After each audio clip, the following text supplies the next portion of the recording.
மகிழ்ச்சியின் சத்தம் வழங்கும் அனுதின தேவமன்னா. Voice of Joy presents Daily Manna by Reverend A. Benedict. Praise the Lord.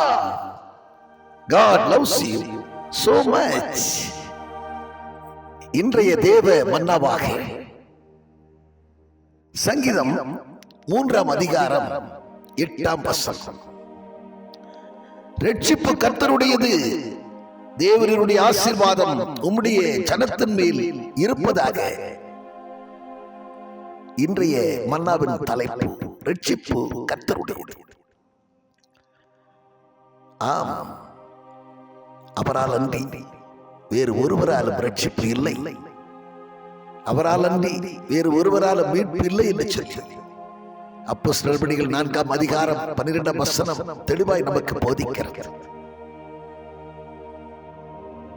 இஸ்ரவேலே, தேவனால் ரட்சிக்கப்பட்ட தேவ ஜனமே, உனக்கு ஒப்பானவன் யார் என்று உபாகமத்திலே 33ஆம் அதிகாரம் அதனுடைய கடைசி வசனத்திலே சொல்லப்பட்டிருக்கிறதை நாம் பார்க்கிறோம்.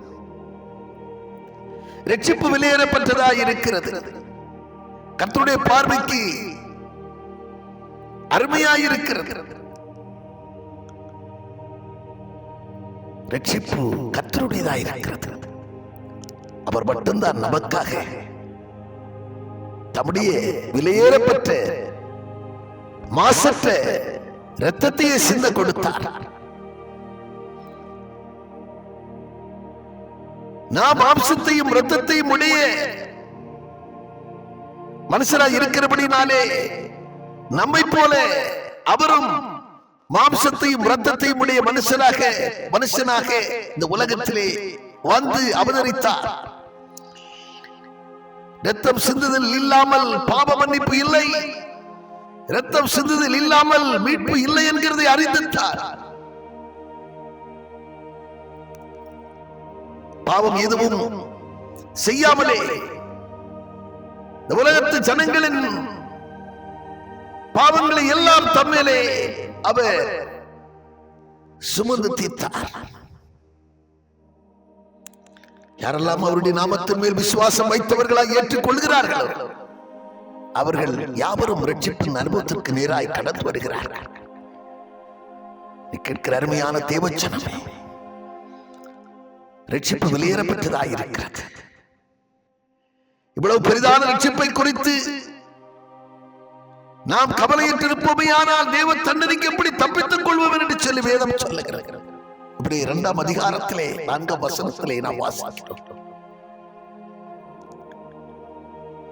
என்னை கேட்கிற அருமையான தேவச்சனமே,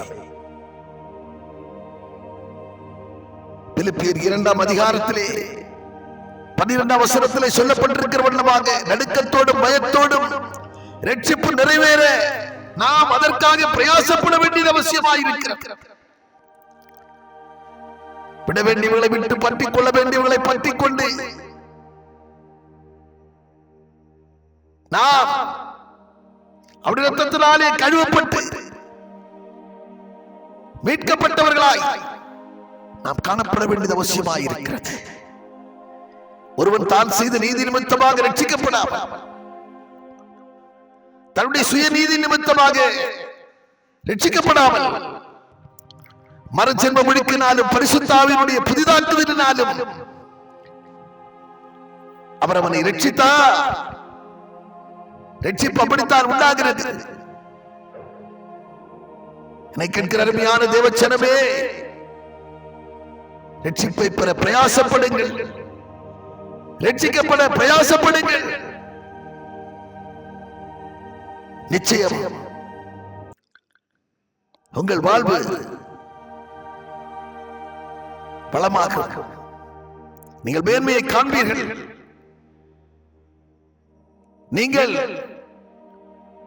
எல்லா இக்கட்டுக்கும் விலக்கி காக்கப்படுவீர்கள் என்கிறதிலே கொஞ்சமும் சந்தேகம் இல்லை. பரலோக பிதாவே,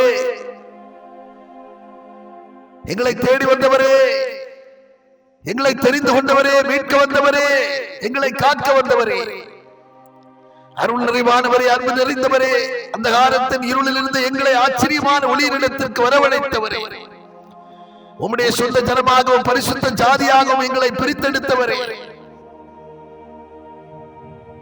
அந்த காலத்தின் இருளில் இருந்தோம் ஐயா, எங்களை ஆச்சரியமான ஒளியிடத்திற்கு எங்களை கொண்டு வந்து உம்முடைய சொந்த ஜனமாக எங்களை தெரிந்து கொண்டவரே, நன்றியப்பா, உமக்கு நன்றி செலுத்துகிறோம்.